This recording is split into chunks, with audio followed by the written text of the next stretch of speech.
Ma'am, orthographia, morphologia, semantika, syntax, phonema, at morphema naman po. Confused din po ako sa mga yan. Hi teachers! Hi future LPTs! Kumusta ang pagre-review? Sabi ko naman kasi sa inyo, manood muna kayo ng mga playlist, yung mga folder dito sa TikTok, or kaya dito sa YouTube. As you can see teachers, meron na tayong morphologia, morphema, phonema, phonologia. Anong ibig sabihin ng syntax, semantika, andyan na po yung mga yan. Papasa ba? Yung iba kasi talaga, sinasadya ko na hindi na ako mag-ulit ng lesson. Kaya talagang inorganize ko na sila, playlist ko na sila. Para habang ganito, na nagre-review kayo, napapanood nyo na yung dati, nadadagdagan ko naman yung ngayon. Yung mga hindi ko pa naituro, na-explain, ngayon ko gagawin sa mga darating na araw. Kindly check our TikTok playlist or kaya dito sa YouTube. Meron din sa Facebook page, Cruzita Teacher Nika. Baka naman po-follow na rin sa FB. Char! Pa-subscribe na din po sa YouTube. At ito naman, ongoing. Ayan, so nag-upload ako ng General Education Pre-Board. Konti pa lang yung mga nag-pre-board sa Prof. Ed. Alam ko maaga pa, pero kumusta? By the way, teachers, marami ng drills. Please don't forget to subscribe and don't skip the ads. Okay, please read this one. Tignan nga natin kung nakakasabay na. Okay, in classroom curriculum implementation, which is referred doon sa green flag? A, B, C, or D? Anong sagot mo? Sagot na lang tayo. Kung sagot mo ay letter B, yes, the answer is letter B. Next one, kindly read it. Anong klaseng environment daw yung nagpo-provide ng connecting schools where may respect, support, and communication process? What is your answer? A, B, C, or D? Sagot mo na. I-reveal ko na. Tama ba ang sagot mo? Papasa ka na. Okay, hindi ko siya mabasa. Please read na lang po. And then, ang tanong kasi dito, yung taxi driver ba, masasabi natin na professional siya? What is your answer? A, B, C, or D? Pause mo na lang. Anong sagot mo? Kung letter D, mali po. Kasi kahit competent and honest yan, hindi natin masasabi na isang professional ang taxi driver. Letter C, it depends on the technical and ethical competence of the taxi driver. Hindi rin po. Letter B, dahil ba may word na professional driver, masasabi na nating professional? Okay, the answer here is letter A. Tandaan nyo teachers, masasabi natin na professional kapag graduate po ng college or university degree po. Kaya yan. Hello po teach, nakaseparate din ba ang bias subjects sa exam or rumble po? Hi teachers, hi future LPTs. Okay, ang tanong kasi una dito is, halimbawa, yung BE-Ed, ilan yung iti-take nila? So, meron silang Gen Ed at Prof Ed, dalawa lang.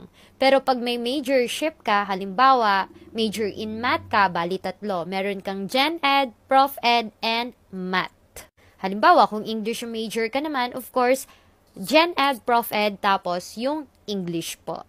At dito naman, nakaseparate ba by subject? Kung tinatanong mo halimbawa sa Gen Ed, hiwa-hiwalay ba? May nakaset na social science, nakaset yung math, iba naman yung general science? Hindi po. Rumble po sila. Tama po kayo. Rumble po. Random na sila. May makikita kayo sa number 1 science, sa number 2 English, 3, 4, 5 math. Minsan sunod-sunod yan. Tapos maya-maya may makikita na naman kayo sa dulo, science na naman or kaya English. Random na sila. Tulad din po sa Prof Ed. Halimbawa, facilitating learning, may makikita na naman kayong child and adolescent, tapos may makikita kayong teaching prof. Random na sila. Kaya i-practice nyo yung sarili ninyo. Halimbawa sa mga drills, random yon. Pero kaya nyo yan. At ito na nga, may share ako sa inyo. So, may nag-DM sa akin. Samahan nyo akong sagutin to. Okay, sabihin nyo kung ano yung sagot nyo ha.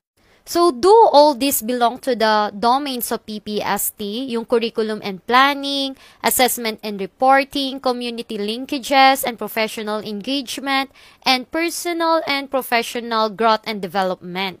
So, A, yes, except community linkages daw.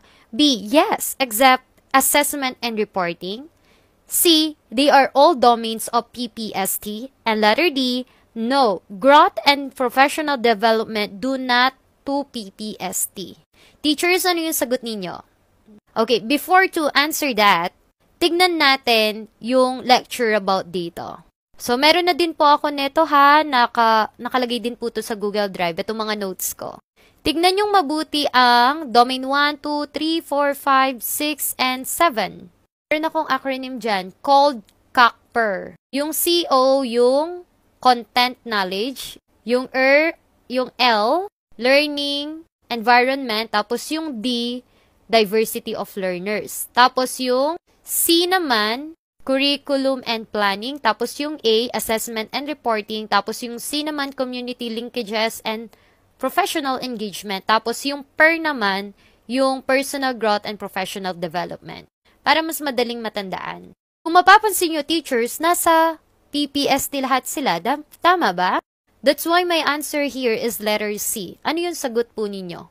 May time kasi na magkakahawig ang questions, tulad nito. Which PPST as guide, ideal learning environment should have the following characteristic except A, B, C, or D? Kung mapapansin nyo, of course, naka-highlight na dyan yung sagot, which is the letter D. Build many professional linkages. Hindi siya kasama. Bakit? Kasi ang tinatanong lang yung ideal learning environment. So, the answer, ang ideal learning environment dyan, yung A, B, and C, except yung letter D. That's why the answer here is letter D. Sa PPST, you need to memorize it talaga and to understand. Tapos, yung bawat domain, alam mo ano yung by under nila.